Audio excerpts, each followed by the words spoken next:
What if Anakin did not go to Naboo with Padme in Attack of the Clones? What would happen then?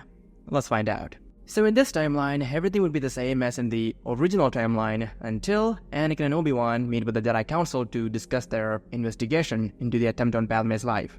Unlike in the original timeline here, both Obi Wan and Anakin would be tasked with investigating the attack, and as for taking Padme to Naboo, that task would be given to Master Luminara Unduli and her apprentice, Barriss Sophie. Following which, Luminara, Barriss, and Padme would leave for Naboo disguised as refugees, while Anakin and Obi-Wan began their investigation. But before leaving, Padme would speak with Anakin, telling him how she would soon return to Coruscant, and that they would see each other again then.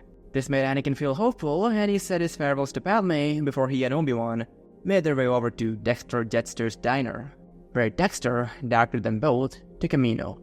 And upon their arrival on the storm-swept ocean world of Kamino, Anakin Skywalker and Obi-Wan Kenobi were met with an almost ethereal greeting by Tanvi, who, with her slender, graceful form, moved through the sleek, sterile corridors of the Kaminoan facility like a specter.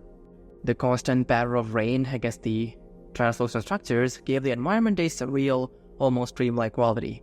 "We had begun to think the Jedi were not coming," Tanvi said, her voice a soft, melodic whisper that somehow echoed over the sounds of the relentless downpour outside. Guided by Tanvi's gentle presence, Anakin and Obi-Wan were soon introduced to Lama Su, the Prime Minister of Kamino. The tall, stately figure of Lama Su presented a stark contrast to the two smaller humans. His pale, elongated features expressionless, yet somehow imbued with the air of regal authority. The Prime Minister wasted no time in unveiling what he believed was the reason for the Jedi's visit: the Grand Army of the Republic. As the two Jedi were led through the vast, immaculate halls lined with rows upon rows of clone troopers in various stages of development, Anakin felt a mix of awe and unease. The clones, with their identical faces and uniform expressions, stared blankly ahead, a clear reminder of the scale and mystery of their creation. The facility itself, with its endless clean lines and the constant soft hum of advanced technology, felt like a well-designed not for the living, but for the creation of these peculiar echoes of humanity. The conversation between the Jedi and the Kaminoans shifted when Obi-Wan inquired about the genetic template for the clones. "You mentioned Master Sifo-Dyas, but who did he choose as the template for these warriors?" Obi-Wan asked, his voice changed with a hint of suspicion. And Lama Su replied, "The template is a bounty hunter named Jango Fett," he said. And at this revelation, Obi-Wan's interest peaked visibly, and he requested to meet with this Jango Fett. Anakin noticed the subtle change in Obi-Wan's posture as they were led to Jango's quarters by Tanvi. It was a readiness and anticipation of what was to come that tightened his master's shoulders and sharpened his gaze. Obi-Wan caught Anakin's eye and gave him a look that conveyed a clear message: be prepared. It was a look that spoke of potential danger and the need for vigilance, reminding Anakin of the many times his master had guided him through uncertainties with a steady hand. As the door to Jango Fett's quarters slid open, a figure, smaller and unmistakably younger than expected, appeared. "Boba." Tanvi, with her calm, turned to the young boy and inquired gently, "Boba, is your father here?" Boba nodded, his youthful face serious, and then he disappeared aside to fetch Jango. Turning to the Jedi at this point, Tanvi explained with her melodious voice that Boba is also a clone of Jango, but that upon Jango's request, Boba was created as a perfect clone, one without any growth accelerants. Soon they were led inside, stepping into a room that felt distinctly lived in, compared to the sterile environment of the rest of the Kaminoan facility. The quarters were compact but organized, with personal items that marked a stark contrast to the clone barracks. Also, a metallic scent of armor polish lingered in the air, as Obi-Wan noted. Moments later, Boba returned with Jango Fett. The bounty hunter's expression was one of slight surprise, clearly not expecting the Jedi's visit. Jango's demeanor was cool and collected as he faced Obi-Wan and Anakin. Obi-Wan's voice carried a controlled curiosity, tactfully probing. "Master Sifo-Dyas was quite confident in your abilities to entrust you as a template for the Republic's new army. It's rare for a Jedi to engage a bounty hunter for such a role," Obi-Wan said. Jango's answers were equally measured, his words careful not to reveal anything. "Master Sifo-Dyas? I was recruited by a man named Tyrannus on one of the moons of Bogdan," Jango replied. Meanwhile, Anakin wandered subtly around the quarters. Boba watched him closely, but remained silent, standing slightly behind his father. And it was then that Anakin heard it, a familiar dialect of Huttese. It came from Jango, who was instructing Boba in Huttese to close the door. And at this point, Anakin began scanning the quarters for an open door. And quickly, Anakin's attention snapped to a half-open door in the quarters. His gaze fixed on the gap, but then the door was slid shut by Boba. But not before he caught a glimpse of something that sparked a memory, the distinct shape of a Mandalorian helmet. The realization was immediate and sharp. This was the armor of the assassin who had fled Coruscant after killing the Clawdite that had attempted to assassinate Padme. Unlike in the original timeline where Obi Wan had made the discovery and departed to inform the Jedi Council, Anakin's reaction was visceral. Heat flared in his chest at the thought of this man's involvement with the attempt on Padme's life, and then, without hesitation, Anakin's hand went to his lightsaber, igniting the blue blade with a hiss that cut through the hum of the Kamino facility. Seeing this, Tanvi's usual impassivity faltered, a flicker of concern crossing her features, an unusual display from a Kaminoan. Boba stood his ground, his eyes wide as Anakin pointed the glowing saber directly at Jango. Jango Fett, you are under arrest for the attempted assassination of Senator Amidala, his voice booming with authority and poorly concealed anger. With Jango Fett now in restraints, the tension in the room momentarily eased, though the charged atmosphere remained palpable. Jango, ever the pragmatic combatant, understood the futility of resisting two Jedi in such close quarters without his armor. She accepted his fate with a stoic grace, offering no resistance as Anakin clamped the cuffs around his wrists. And Tanvi, witnessing this unprecedented situation, said the following to Obi Wan and Anakin. We were not aware of Jango's activities beyond his role as a genetic template. The Kamino government will cooperate fully with the Jedi Order in this matter, she said. Obi-Wan, maintaining his composure, nodded in acknowledgement, and after excusing himself from both Tanvi and Anakin, activated his communicator to connect with Coruscant. And upon seeing the figures of Master Yoda and Mace Windu flicker to life, Obi-Wan said the following. Master Yoda, Master Windu, we made a significant discovery on Kamino. It appears that a clone army has been secretly commissioned here, ordered for the Republic a decade ago by Master Sifo-Dyas. A pause followed, filled only by the distant, ceaseless patter of rain against the facility. I was under the impression that he was killed before that. Did the Council or the Republic ever authorize the use of a clone army? Obi-Wan asked. When Yoda's voice cracked through the communicator, it carried both concern and surprise. Authorized by the Council, this army was not, Obi-Wan, nor by the Republic. Confusing, this is. Obi-Wan continued. Furthermore, we have detained Jango Fett. He's a bounty hunter and the template used for the clone troopers. And as per our investigation, this Jango Fett was the one who hired an assassin to take out Senator Padme Amidala. Anakin discovered evidence connecting him to the assassin we saw on Coruscant, specifically his armor. Obi-Wan finished. Bring him to Coruscant, Obi-Wan. We will question him with the Force, Mace instructed, his tone firm. Alright, Master Mace, Obi-Wan replied. But then he hesitated, considering their next move. However, Masters, our starfighters cannot transport Jango Fett, and utilizing Jango's ship to leave Kamino poses risks. We are unsure if he may have rigged his vessel with traps or other surprises, and I'm not sure if we can trust the Kaminoans for transport either. Yoda, thoughtful and strategic, responded. Wise your caution is, Master Obi-Wan. To Kamino, Master Mace and I will arrive with a secure shuttle to transport this bounty hunter. Soon we will be there. Wait for us, Obi-Wan, Yoda said before ending the transmission. Obi-Wan watched as the ancient figure of Master Yoda faded away, and then he made his way back to Anakin. As they awaited the arrival of Yoda and Mace Windu, Obi-Wan accompanied Tanvi to ensure Jango Fett's secure containment within a specially designed chamber in the Kamino facility. This room, typically used for containment of particularly volatile organic samples, was equipped with advanced restraining technologies. It was fortified with dual-steel walls, reinforced with a ray shielding that prevented any form of electronic communication from entering or exiting, effectively isolating the prisoner. Advanced biometric locks, which could only be activated by specific Kamino security protocols, sealed the entrance, and inside, the chamber contained only the most basic necessities. Additionally, the room was under constant surveillance, monitored from a secure command center that tracked all movements within via motion sensors and thermal imaging. And while Obi-Wan was diligently overseeing all these security arrangements with Tan V, Anakin stood by a large panoramic window, gazing out at Kamino. The planet, unlike the arid deserts of Tatooine, was enveloped in perpetual storms, with towering ocean waves clashing against the steel-based platforms of the facility. The environment was dominated by a palette of grays and blues, the sky a tapestry of swirling clouds, intermittently lit by flashes of distant lightning.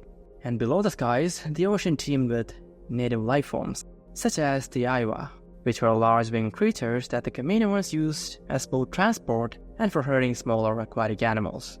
These majestic beings soared above the water, then skillfully dived only to ascend again, all the while ridden by their Kaminoan masters, clad in streamlined riding gear. Amid this breathtaking scene, Anakin's mind contrasted sharply with the serene and orderly world of Kamino against the chaotic and harsh nature of Tatooine, his home planet. Here, water was abundant, much different than the scarcity that had defined Anakin's childhood planet. As Anakin's gaze lingered on the rhythmic dance of the Aiwa, a sudden, piercing premonition struck him, an unbidden vision of his mother, Shmi, in extreme distress. In his vision, Tatooine's harsh, sun-beaten landscape failed his senses. He saw his mother bound, her face contorted in agony as a dark figure stood over her, a whip in hand. Each crack of the whip was a thunderclap of pain, her screams echoing in Anakin's ears, filling him with a dread so palpable it was as if he was there. Anakin could almost feel the coarse sand under his feet, the hot wind that carried her cries to him. The intensity of the vision overwhelmed Anakin, causing his knees to buckle and his hands to clench into fists at his sides. Anakin fell to the floor, his breath shallow, his body shaking from the vividness of the torment he had witnessed. It was only when Obi-Wan, returning from securing Jango, found him gasped and shaken, that the vision dissipated. Kneeling beside him, Obi-Wan placed a reassuring hand on Anakin's shoulder, his expression marked with concern. As Anakin slowly gathered himself, rising unsteadily to his feet, he returned to the window, drawn once more to the endless expanse of churning seas and violent skies. The storm outside mirrored the turmoil within him. Each flash of lightning seemed to underscore his fear and anxiety. Obi-Wan, standing a respectful distance behind Anakin, watched with growing concern. "Anakin, what is wrong?" Obi-Wan asked again, his voice a calm anger in the tempest of Anakin's emotions. Facing the chaotic dance of the ocean, Anakin's voice was strained but clear. "I had a vision, Obi-Wan. I saw my mother. She was in great pain. She was being tortured by something. These visions, Obi-Wan, they're not just dreams. I believe they are premonitions." His eyes, haunted by the vividness of his vision, scanned the horizon as if seeking answers in the churning waters. "I must go to Tatooine, Master. I fear if I do not, she'll be tortured to death by whatever is harming her. I cannot let that happen, Obi-Wan. I must go," Anakin said. The gravity of Anakin's declaration weighed heavily in the air, and Obi-Wan, understanding the depth of Anakin's pain and the conviction behind his words, knew that denying him would not be possible. So, side note, in the original timeline, Anakin had never told Obi-Wan exactly what he was seeing in his dreams. All he told Obi-Wan was that he's been having dreams about his mother, and that's been bothering him. Anakin had never told Obi-Wan that he saw his mother in pain. This is evidenced in the book Wild Space by Karen Miller, which goes over some of the events immediately after Attack of the Clones. And in that book, Obi-Wan does tell Anakin that had he known that Anakin saw Shmi in pain, in distress, that he would have helped Anakin, but that Anakin never told Obi-Wan. So, coming back to the story, Obi-Wan stepped closer, placing a hand on Anakin's shoulder, a gesture of support and solidarity. "Then we will go, Anakin. We will find a way to help your mother," he reassured him. At that moment, the pervasive sounds of Kamino were pierced by the distinct hum of a Jedi shuttle approaching. Both Jedi turned towards the large window that was in front of them, their figures etched as silhouettes against the glass, watching as the shuttle descended through the thick clouds of Kamino.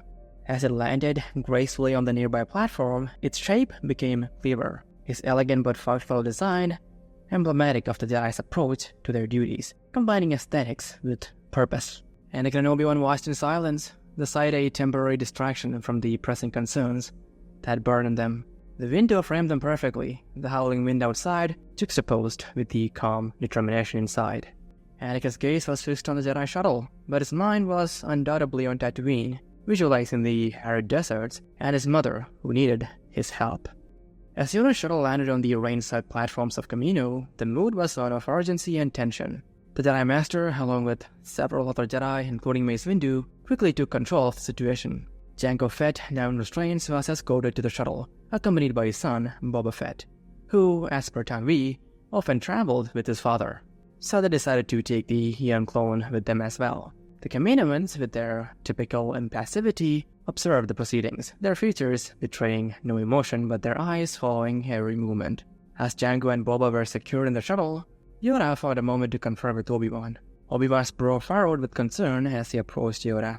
"Master Yoda," Obi Wan began, "what does all this mean? An unknown clone army ordered by a Jedi Master who's been dead for 10 years? And the Jedi template for this clone army is a Mandalorian bounty hunter who tried to assassinate a senator? It's all bewildering. What exactly is happening?" Obi-Wan asked. Yoda's eyes, deep and thoughtful, met Obi-Wan's. Troubling it is, Obi-Wan. But after Jango we have. More we will find out soon.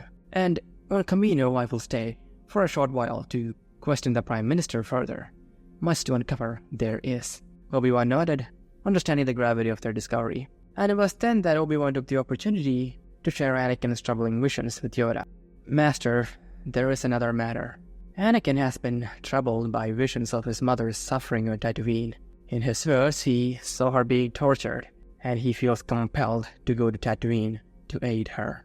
Yoda paused, stroking his chin thoughtfully. The concern in Obi-Wan's voice and the urgency of the situation weighed heavily on his decision. A difficult position young Skywalker is in. Rarely do such visions come without meaning. "Go to Tatooine, Obi-Wan, with young Skywalker." Not typical his case is. Ensure his mind stays clear and his fears do not lead him astray. Handle things here on Kamino I can. Obi-Wan was relieved, yet the weight of responsibility was palpable. "I believe it's the best course of action, Master.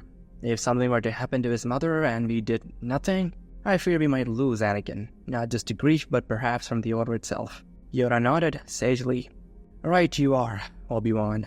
And also, quiet you must remain, Obi-Wan, about the discoveries here on Kamino. Since I do that, hidden forces are at play. Wait and watch. We must." Obi-Wan bowed, a gesture of respect and acknowledgement, before turning to leave. His mind now focused on preparing Anakin for their imminent departure to Tatooine, knowing the challenges that might await them there. And soon after, as Anakin and Obi-Wan prepared their starfighters for the journey to Tatooine, Yoda watched from the platform, his age-old face carved with lines of concern and contemplation. As their engines roared to life, cutting through the persistent drumming of rain on Kamino, Yoda's thoughts lingered on the pair until they were mere specks disappearing into the horizon. And then, turning away, Yoda's thoughts shifted back to the immediate crisis unfolding on Kamino. With each step back to the facility, his mind processed the complexities of the revelations about the clone army. Inside the sterile, echoing corridors of the Kamino cloning facility, Yoda was led to the office of Lama Su by Tanvi. The office was a brightly lit room with panoramic views of the dark, roiling sea outside. The walls of the office were adorned with holographic displays of genetic data and star maps, showcasing the scientific prowess of the Kaminoans. And inside this office, Lama Su, standing tall and impassive, awaited Yoda's questions with a demeanor of calm cooperation. "Master Yoda, we were as surprised as you to learn of the complications involving the army," Lama Su began. "Who placed the order for this army?" Yoda inquired, his voice steady yet imbued with the force of his authority. "Like I told Master Obi-Wan, it was Jedi Master Sifo Dyas. He approached us with the commission over 10 years ago. We were unaware of his demise. He had already provided the necessary funds and general specifications for the clones," Lama Su said. "So side note, Sifo Dyas did, in the original timeline, pay for the clone army, not using funds from the Jedi, but funds loaned from Damask Holdings. And Damask Holdings, in case you don't know, is basically a corporation of sorts, which was controlled by Hugo Damask, or Darth Plagueis. So it was essentially Darth Plagueis who nudged Master Sifo Dyas to order the clone army. There's a lot more to say about that, but basically that's what happened. Because of Plagueis' help, Sifo Dyas was able to pay for the army. And now coming back to the story, Yoda nodded, slowly absorbing the information. "And this Tyrannus," Yoda continued. "Jango Fett mentioned he did to Obi-Wan the name Tyrannus. as the one who recruited him for this. Know of this, do you? Yes, Master Yoda. After Master Sifo-Dyas's initial contact, it was a Jedi named Tyrannus who oversaw the continuation of the project in his stead. A Jedi, this Tyrannus is not, Yoda stated flatly. What involvement did Tyrannus have with the phones? Yoda asked. At this, Dan Vi, who had joined them, answered. Tyrannus did not partake in the cloning process directly. He provided Jango Fett as the template. His only other contribution was a behavioral modification chip, not of our making. Tyrannus was of the opinion that this chip would make the clones more obedient, and believing that he was a Jedi, we complied with this request, and all clones had this chip placed into their heads during their embryonic stage of development. Yoda's ears perked up at this revelation, his concern deepening. A grave implication this is, Yoda murmured, more to himself than to his hosts. These chips, they control the behavior of the clones? Yoda asked. They ensure that the clones stay obedient to their commanders, Master Yoda. The chips, according to Tyrannus, would make sure that the clones could not disobey a direct order. At this point, Yoda again started thinking, and then he said the following. To manipulate the will of the clones, these chips are intended for. As the meeting continued, Yoda's senses were attuned not only to the words being spoken, but also the undercurrents of truth and deception weaving through the room. Yoda's keen senses, sharpened by centuries of tuning to the subtle ebbs and flows of the Force, reassured him that the Kaminoans were being forthright. Their straightforwardness, though touched by a clinical detachment typical of their kind, held no deception. And then, as the meeting went on, Yoda asked Lama Su if they have any means of contacting this Tyrannus, and Lama Su nodded. We have a secure communication channel that can be used in emergencies to contact him, Lama Su explained. Use this channel, you must. Observe from a distance, I will, Yoda instructed, his tone leaving no room for objection. The situation was too critical, and the identity of Tyrannus too pivotal to the unfolding mystery. Yoda could not afford any further delay. Because Yoda realized that there was a possibility that Jango Fett may have been in constant contact with Tyrannus, and that soon Tyrannus might figure that Jango is missing, possibly due to the Jedi's intervention. So he had to witness this communication between Tyrannus and Lama Su soon, before Tyrannus could quite possibly be tipped off somehow. And Lama Su, acquiescing to Yoda's request, turned to a sleek console embedded within the table in front of him. With a few smooth gestures, Lama Su activated the communication device. The holographic display flickered to life, causing a blue glow that contrasted starkly with the darkening skies outside, illuminating the room with the eerie light of the incoming transmission. And soon, the hooded figure of Tyrannus appeared, his visage obscured, but his presence unmistakable. Lama Su spoke with measured urgency, concocting a plausible excuse for the sudden contact. Master Tyrannus, we have encountered a procedural anomaly in the execution of the clone orders, which necessitates your direct input to avoid complications, Lama Su stated, giving the impression of routine administrative necessity rather than revealing the true nature of the Jedi's investigations. Yoda stood slightly to the side, away from the view of Tyrannus, his figure cloaked in shadow, observing silently, and the Grand Master did not need to see the face under the hood to recognize the voice that responded. It was undeniably that of Count Dooku, his own former apprentice, whose betrayal had been a harsh blow to the Jedi Order. Thank you for informing me, Prime Minister, Dooku's voice responded smoothly. I will review the details and provide guidance shortly, Dooku finished. The transmission ended as quickly as it had commenced, leaving a chilling silence in his wake. Yoda's heart was heavy with the knowledge now confirmed. Dooku was indeed deeply entangled, not just with the Separatists, but potentially in a plot that spanned the galaxy's very infrastructure of power and security.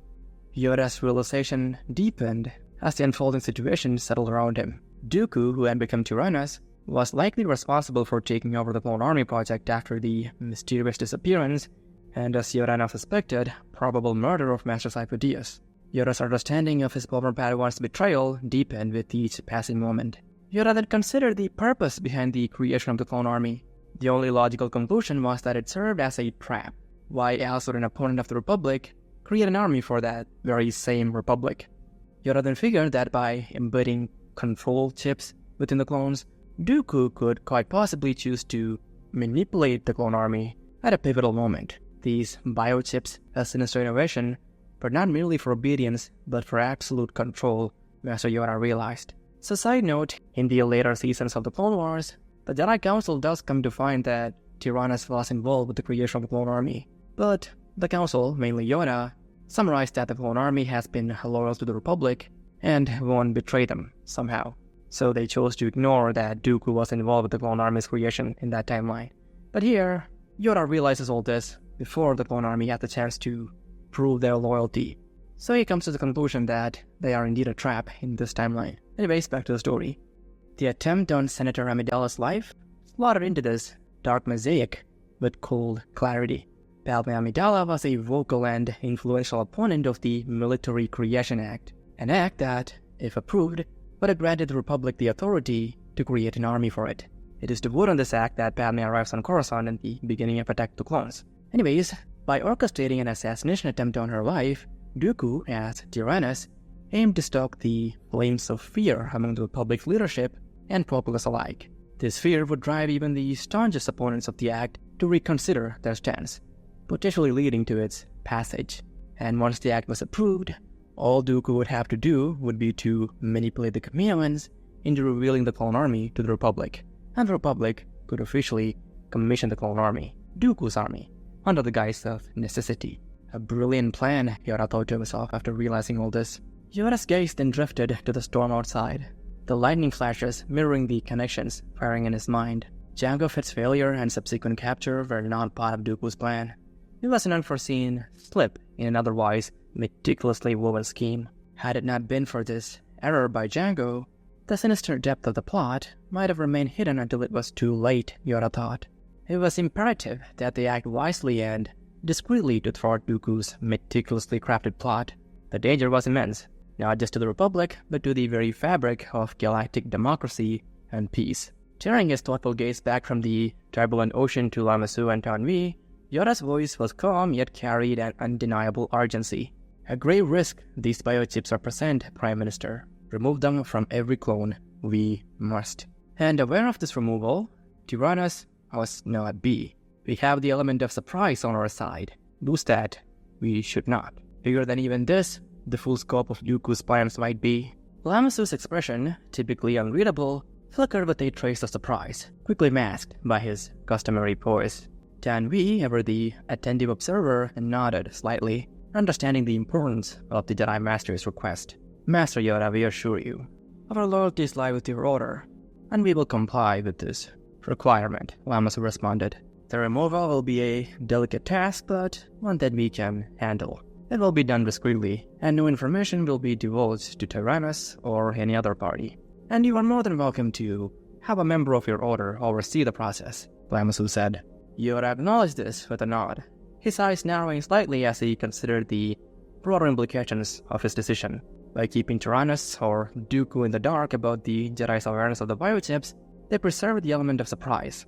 This was crucial, as Yoda did not yet fully comprehend the full scope of Dooku's intentions and capabilities. The shadow of the dark side was long and obscured much. Premature action could reveal their hand and precipitate catastrophic responses, Yoda figured. Soon after ensuring the commencement of the delicate operation to remove the biochips, Yoda prepared to leave Kamino. His mind was burdened with the weight of the unfolding conspiracy, but he was also aware of the need to maintain a vigilant watch over the clone production facility. To this end, Master Yoda had called upon Master Shakti to oversee the Kaminoans and to ensure that the Jedi Council's directives were implemented without interference. Before his departure, Yoda met briefly with Shakti upon her arrival, briefing her on the critical nature of her mission. Watch closely you must, Master Shakti. Trust in your judgment, we do. Hidden, the truth must stay, until all pieces on the board are revealed, he advised solemnly. Shakti bowed in acknowledgement, her demeanor calm. I understand, Master Yoda. The clones and their creators will remain under my careful watch, she assured him, her voice carrying a quiet strength. With Shakti's assurance, Yoda boarded the Jedi shuttle for his return trip to Coruscant. As the shuttle ascended, breaking through Kamino's thick clouds into the starry expanse above, Yoda settled into a contemplative silence. His thoughts returned to Anakin and Obi Wan, hoping that their mission to Tatooine would not only be successful but also safe. As the ship was about to enter hyperspace, Yoda looked out the viewport. The stars stretched into lines as the cruiser engaged its hyperdrive, which allowed the spacecraft to traverse the vast distances of space at speeds greatly surpassing the speed of light. This process of hyperspace travel involved the manipulation of hyperdrive motivators that created a dimensional tunnel through the hyperdrive field, propelling the ship into an alternate dimension where the universal laws of physics differed significantly. This dimension, known as hyperspace, enables swift travel between celestial bodies across the galaxy, and the hyperdrive itself was a complex assembly of field guides, motivators, and navigational computers. The latter was particularly critical, as navigating through hyperspace required incredibly precise calculations to avoid catastrophic collisions with stars, planets, or other celestial objects. Yoda had found himself in somewhat of a similar predicament, needing to carefully navigate the complexities of the emerging threats. With the dark plots of Dooku unfolding and the fate of the galaxy at stake, Yoda's decisions had to be made with the utmost caution and precision, akin to steering through the perilous paths of hyperspace. Meanwhile, on the arid planet of Tatooine, Anakin Skywalker and Obi Wan Kenobi were on a mission marked by urgency and deep personal stakes for Anakin.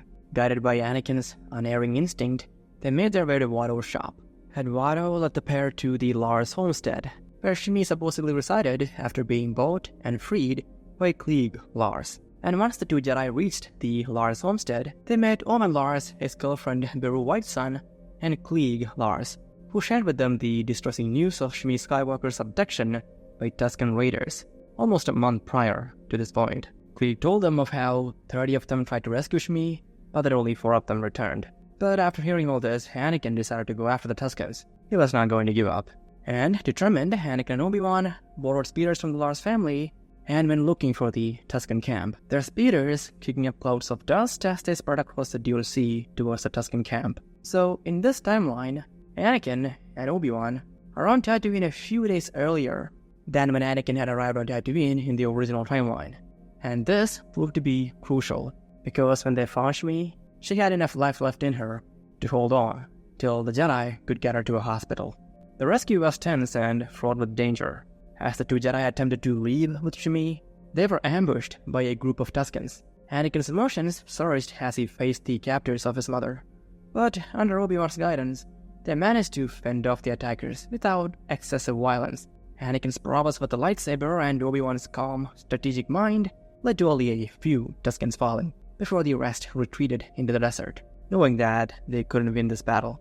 And after that, they transported Shmi to a hospital in Mos Espa, and after a few days of intensive care, Shmi's condition stabilized, and she was strong enough for a conversation. Anakin sat at her bedside, his emotions a mix of relief and joy.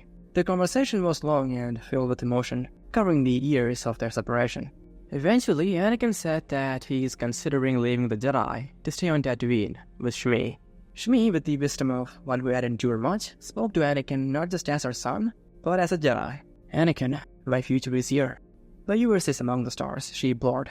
"Go. Do what you must for the galaxy. Be the good man I know you are." Her words, filled with love and sacrifice, struck a deep chord with Anakin. And so, reluctantly taking her advice, Anakin, along with his master, prepared to leave Tatooine.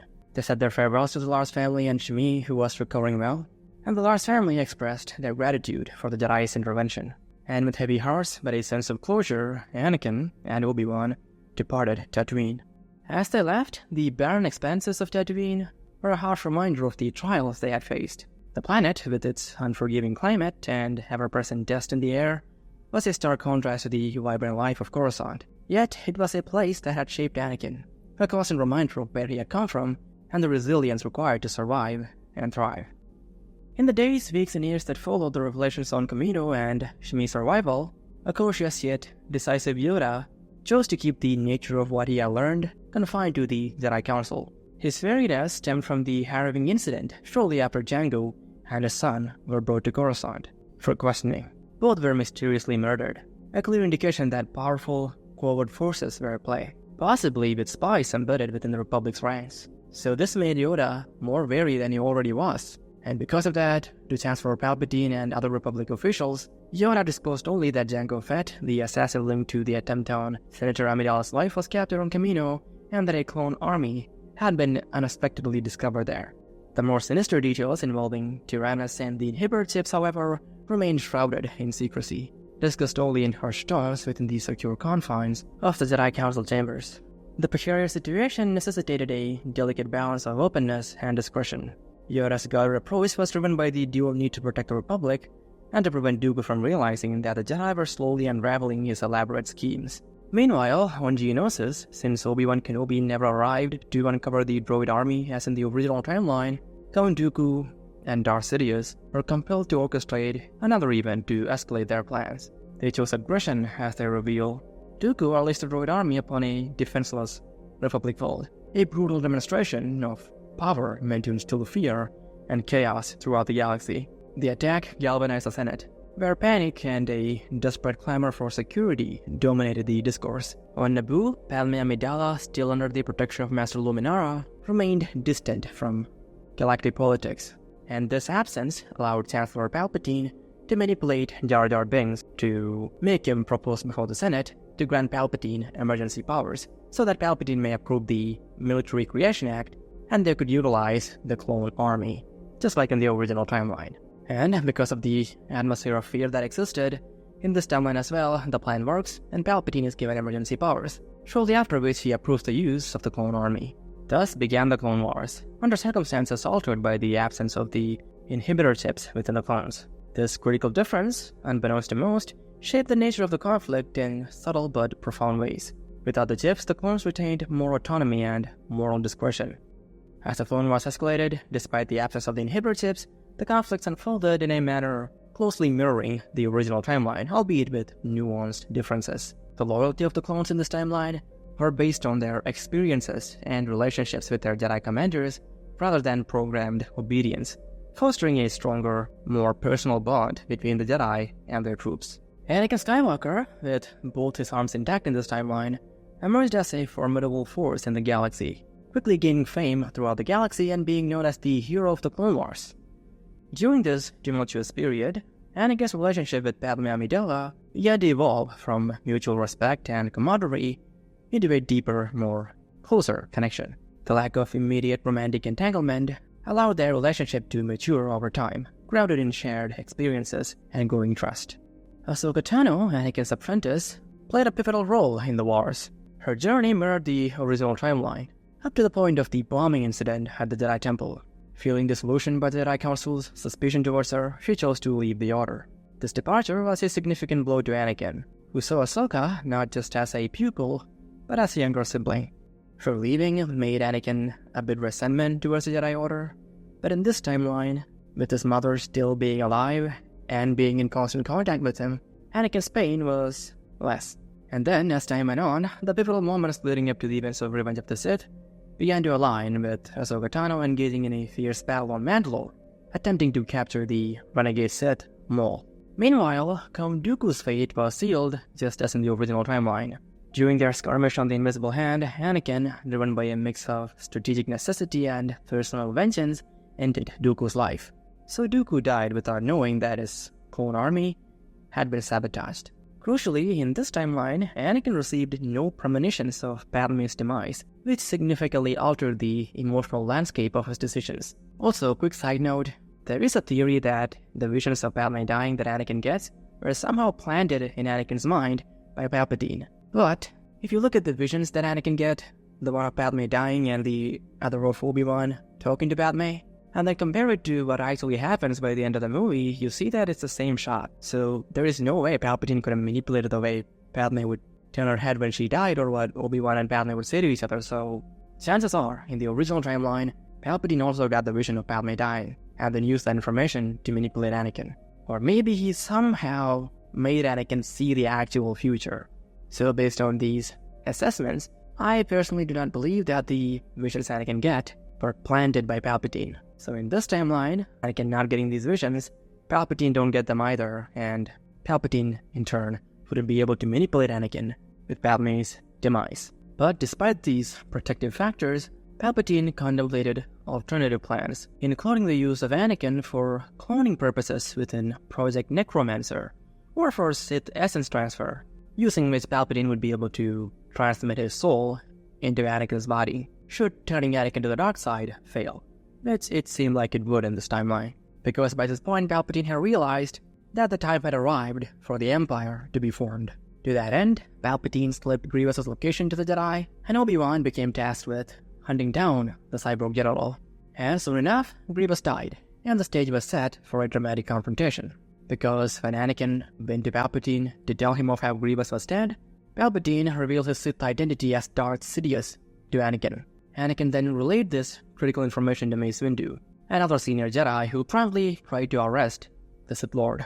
Unlike in the original sequence of events, Anakin did not intervene on Palpatine's behalf during the arrest, because while he still regards Palpatine as a father figure of sorts, Anakin has no reason to sacrifice everything to keep Palpatine alive. And Palpatine knew this, because the real reason why he told Anakin that he was Sidious was to get the Jedi to attack him, so that he may kill them, accuse them of treason, and execute Order 66.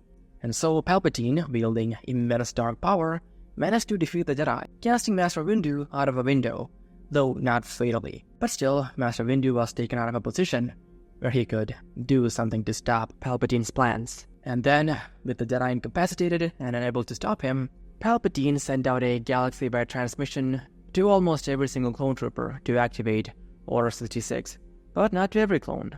Some he wanted to contact personally.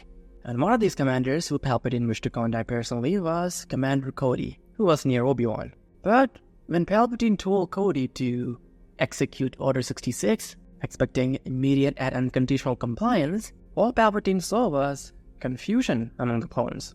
Cody told Palpatine that Master Kenobi hasn't exhibited any signs of treason, so his order must be in error.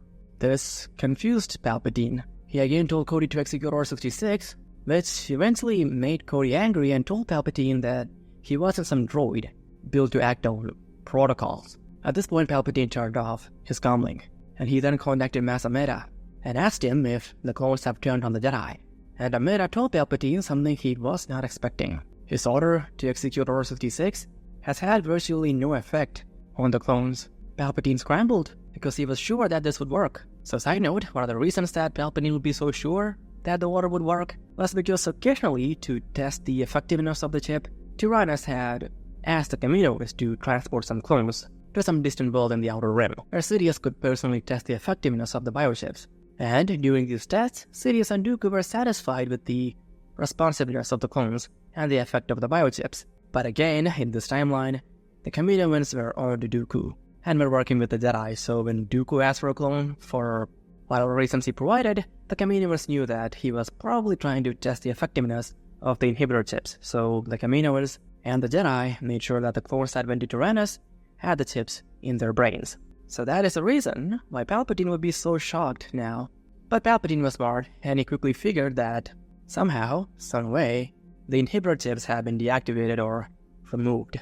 He had been betrayed. So in the following moments, almost every Jedi in the galaxy became aware of the plot to turn the clones against them. This is because the clones, most of them, told their commanders that Order 66 had been issued, and that the order meant that the clones had to essentially turn on their Jedi commanders. So even without the chips, the clones would still be aware of this order. Which, side note, was the way it was before the Clone Wars introduced the concept of the inhibitor chips. The clones always knew what the orders were, all 150 of them. But here, the chips don't enforce that, so the clones don't obey it, at least 99% of them.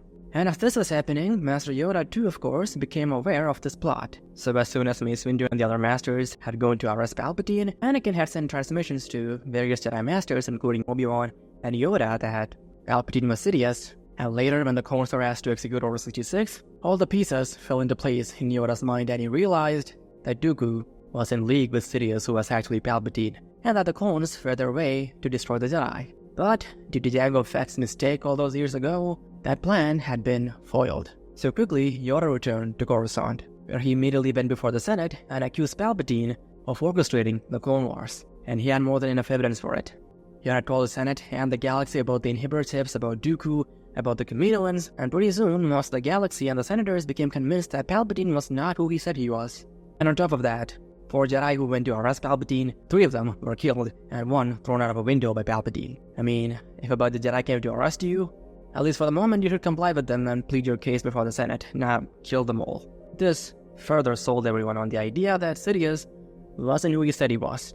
So basically the galaxy quickly realized that the true traitor was Palpatine all along, not the Jedi.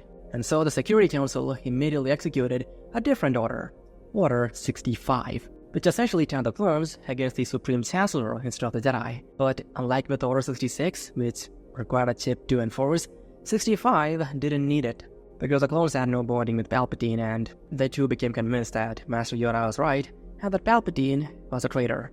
So they immediately turned on Palpatine. And as for what Palpatine was up to all this time, well, moments after figuring that the plan had failed, that Order 66 was not going to be executed, Palpatine, with the help of Maz Amedda, immediately got on a shuttle and left to the Outer Rim, to Sojourn, which was a moon which used to be Darth Plagueis' lair, essentially, a place where Palpatine could hide. But as for taking control of the droid army, which also he controlled, that was not going to be possible, because at this point with Dooku and Grievous dead, and with most Separatist systems also believing Yoda's words, the Separatist leaders had a difficult time rallying any support, and soon they were forced to seek peace with the Republic, which they did. And the Clone Wars pretty soon came to an end. But as for Palpatine himself, he remained hidden. And as for what Palpatine would do after this, he could never go back to Naboo or to any of the core worlds, but he could stay hidden on Sojourn. And on Sojourn, Palpatine decided to, after a while, after coming to realize that his plan had failed, Palpatine would redirect his focus into his master's research, which focused on manipulating midichlorians to turn one's age back, to keep oneself alive and away from death. So that is what Palpatine would be doing on Sojourn. He would figure that eventually he would be able to turn his age back to the point where he was unrecognizable and then somehow claim his Palpatine fortune. At least that was Palpatine's rough plan. But after the Jedi Council and the Security Council began investigating into Palpatine's earlier life, they would come to find that Helo Damask, the Mune, was sort of a mentor to him from a very young age, and this will lead the Jedi to secretly investigate the various assets owned by Damask Holdings, which Plagueis controlled, and this would eventually lead them to Sojourn.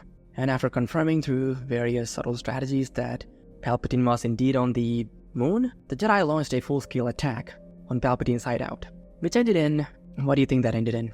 Anakin was with them too. In my opinion, Palpatine would be destroyed, but maybe over the years, he had developed strategies to fend off such an attack. What do you think? What would happen after this? If a part 2 to this were to happen, how would that story go? But anyways, as it stands, with Palpatine's plan destroyed, the Revenge of the Sith was foiled, and there was peace in the galaxy. At least long enough for Yoda to die in peace. Okay, so before you leave, I would like to thank CJ Russell, Rufus Nelson IV, and Lord Newt for supporting me on Patreon. I really appreciate your help, and thank you. And also, if anyone's in the market for a mug or a t-shirt or a hoodie, I have some in my store. And goodbye. Have an awesome rest of the day, and stay hydrated. And I will see you in the next video, titled, What if Palpatine fell out the window after tripping on Mace Windu's head? Goodbye.